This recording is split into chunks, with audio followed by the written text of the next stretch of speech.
Going live in 3, 2, 1.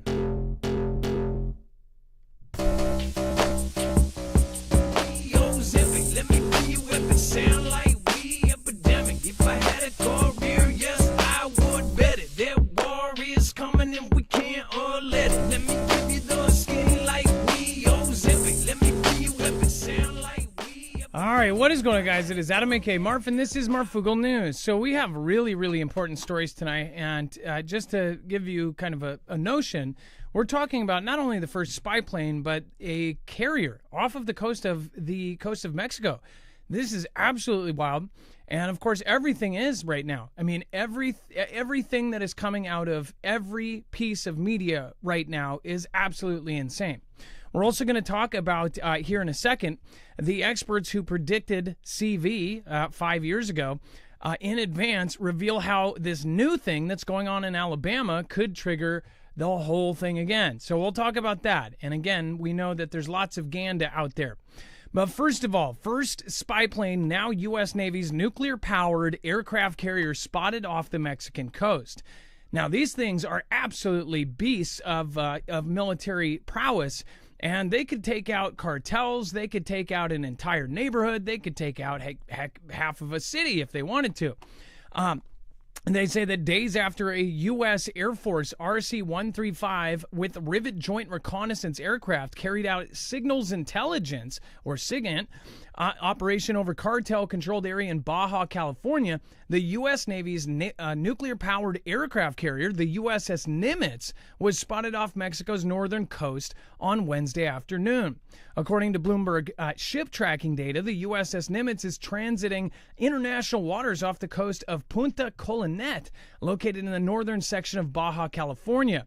The vessel is currently underway at a speed of 8.8 knots, which I'm not an expert on that, but that's pretty fast for a huge ship like that, right? Either way, they are down there by the coast of Mexico. Now, we have talked about this from the second that they declared the cartels a T organization, all those terror, right? That essentially that this means that just like in the Middle East, when we would go in and do these airstrikes, that's the same thing that we could be doing to cartels right now, and that we will be doing. That's what many people believe. Many experts believe that we will soon be striking in the heart of Mexico. Of course, there's been a lot of back and forth between the Mexico and U.S. Just in the last few days, there was a tariff that was put on Mexico, essentially a huge 25% tariff, basically because they said that all of the bad stuff was coming in through the southern border. Mexico ended up caving and ended up putting 10,000 National Guard troops along the border to stop all of the bad stuff coming into our country. But not everybody is too happy about that, including the cartels. And if you were to make a move like that and to really put these troops on the border and to stop all this stuff going through, you're affecting the pockets of some very, very scary people, mainly those cartels. Now, those cartels, as many of you know in this community, are many of them are connected to three-letter agencies and things above, which makes totally, perfect sense considering the last 4 or 5 years, what has been actually happening, right? And whose side are they actually on? But as far as this goes, now we have an aircraft carrier off the damn coast of Mexico. So could something happen here, and could they end up striking? Now, the cartel was already on alert because they essentially have, surveillance aircraft flying all over Mexico now. This is a huge deal, and it's going to only get bigger, and I think that this is another sign that we are absolutely heading towards a war, no matter who got into president's office. The war might be a different one, and the war might be a delayed one, or the war might be a different situation altogether. But I believe that this is going to happen. So again, crazy, crazy stuff. And then, of course, if you haven't already, make sure before we move on, I do want to remind you guys we're independent. Go over and check out Jace. You can go and get yourself a Jace case. Again, this is a case with all of the most commonly prescribed antibiotics in it. It's an emergency kit that you can get all sorts of other things added on to as well, like albuterol, emergency inhalers. Again, that is called the Jace case. It's a very easy telehealth appointment that you would do from the comfort of your couch with a board-certified doctor, and then you could get this shipped right to your door. There's also a service called Jace Daily. Go check that out, especially if you're a caregiver. Again, you could get a 12-month extended supply of your prescription meds. Go to marfooglenews.com/Jace and make sure to use the code MARF. Let's bring in my co-host/internet brother, Dex James. What is going on? How are you doing today? Well, hello, Adam, and hello, Foogle fam. I am doing just fine. So do you want to go over, so first of all, the same people, and again, these same people were also connected. In fact, down here, it basically says that this was one of the same gentlemen who was the prominent in seeing how these things spread. And by these things, I mean that thing back in 2019, which that was a whole cluster in itself. Remember, 9 feet, 6 feet, one way in the grocery store, 2 ways, 2 weeks, whatever. We all went through that, and we all lived through that, no matter where in the world you are. But what are they saying now, and what is this guy specifically saying? So look, this is happening in Alabama. But get this happened in 2021, and they're just now bringing it to light today. So in the last couple of days, this report has come out of the University of Queensland, Australia. It's where researchers were that were working on this report, and they had discovered the thing called a Camp Hill, and it's a zoonotic type of V that can, certainly cause a lot of damage. It's part of a Nipah family, which also includes the deadly Nipah and Hendra, which are ranked among the biggest threats by the people that rank this stuff. So here's the thing. It was found in a shrew, and because it's zoonotic, it has the ability to actually move from an animal to a human. So this is in Alabama in 2021. What's happened since then? Anything? Do we know? They're suggesting that it can cause spinal cord, brain inflammation, brain swelling, respiratory distress, kidney damage, and liver damage, and it's got potentially a pretty high mortality rate, which is a big deal. Now, this particular researcher who's just now coming out and talking about it and releasing the information said it's one of the most important targets for the next demic, so to speak, as far as his concern, and one of the things that keeps him up at night.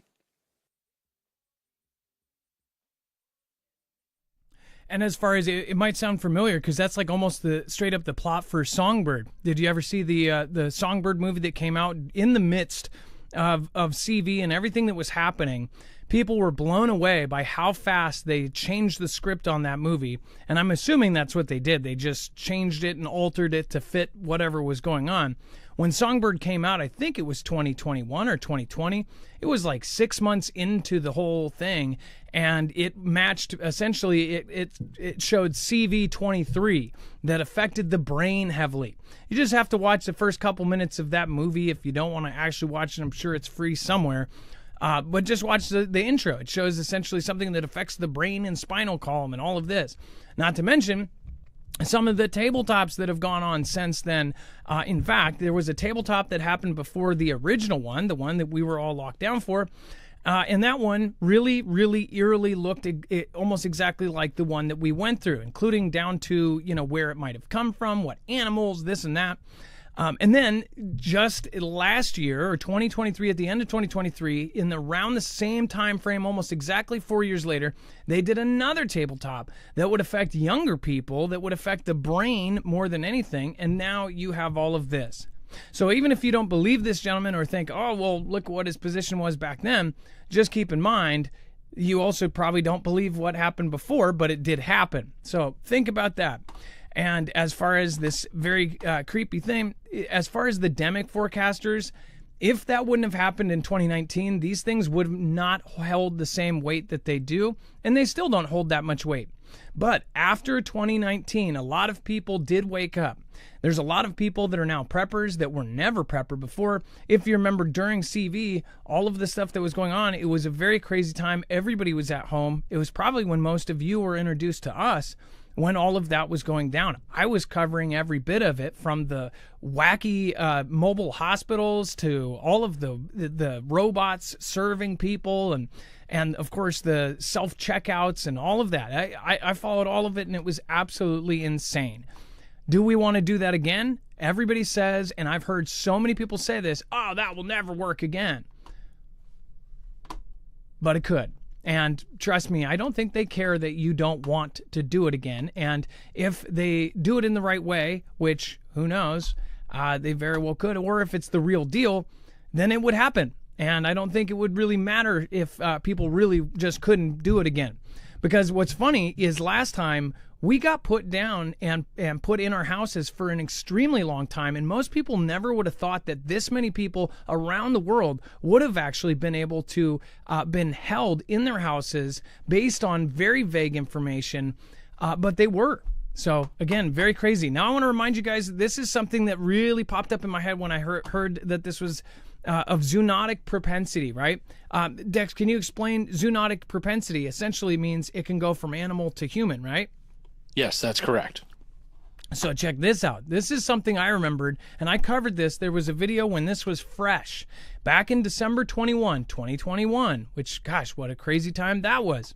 There was this news release, and this was something you probably only saw on our show because of a Foogle family member back then was like, hey, this is really weird. Look at what they are asking small businesses to come up with. Some of the weird things that they were asking for this SBIR programs to get done, and at that point they wanted it done. It was like a month. It was less than a month out. It was like, we would love proposals for these topics by 1 p.m. January 24th, 2022. So less than a month. It was December 21st. I'm sorry, a month and 3 days. They wanted all of this on their desk, and they were like, hey, companies, get over here. For automated artificial intelligence, AI distress alerts and monitoring. Think about what that is. That's alerts that will go off even if the human beings aren't there to press the button. Rapidly deployable countermeasures at protected perimeters and structures. So that's checkpoints, buddies. And then non-invasive and real-time detection of counterfeit microelectronics. Now, back then, we were thinking, oh, this is to check if you've, And then, of course, broadband push-to-talk interoperability platform. And you're thinking, well, don't we already have that? They're talking about a communications that does not require cell phone towers. So that is something that has been worked on and is now currently out for the government. And then you have a step towards agent agnostic detection of biological hazards. That something like that is definitely going to come in handy for the future Super Bowl, which apparently the president is going to be on. And then streamline airport checkpoint screenings for limited mobility passengers. And then mass fatality tracking system. That was a very, very creepy one that we pointed out back then. A lot of military pointed out, we already have that. So why do we need a new one? And then next generation high performance, low cost semiconductor based spectroscopic personal radiation detectors, like a watch that could detect if there's been a nuclear activity, right? That kind of paints a picture of what all of this situation that they were looking at back in 21 in December of 21st. It says person-worn detector for aerosolized chemical threats. Since then, just recently, New York did these aerosolized threats and released a harmless thing through the subways and essentially went to every stop and recorded how it would actually go through the system. There's been many weird warnings, many weird drills, specifically in not only Boston, but also in New York. And New York has had the weirdest ones, including a nuclear PSA, which is incredibly weird considering we haven't done those in decades. And then from port side to pen side, low-cost detection diagnostics for high-consequence transboundary or national reportable animal diseases, particularly those with zoonotic propensity. So keep that in mind. This is basically from here to here coverage to be able to detect this kind of thing, zoonotic propensity, which is exactly what that gentleman is talking about. We're going to talk about much more on our other show over on Marfoogle TV. It's going to be a quick one, so you don't want to miss it. Again, if you blink, you might miss a really, really important story. So join us over on Marfoogle TV in just a minute. We will see you guys, and this is a short shareable video. Make sure to share it with your friends, of course. And then, of course, subscribe and hit the notification button if you haven't already. Select all, because if you don't, you're going to get some. All right, and Dex, thank you for your service. I appreciate you. Much love. Great job, brother. We will see you over on Marfoogle TV.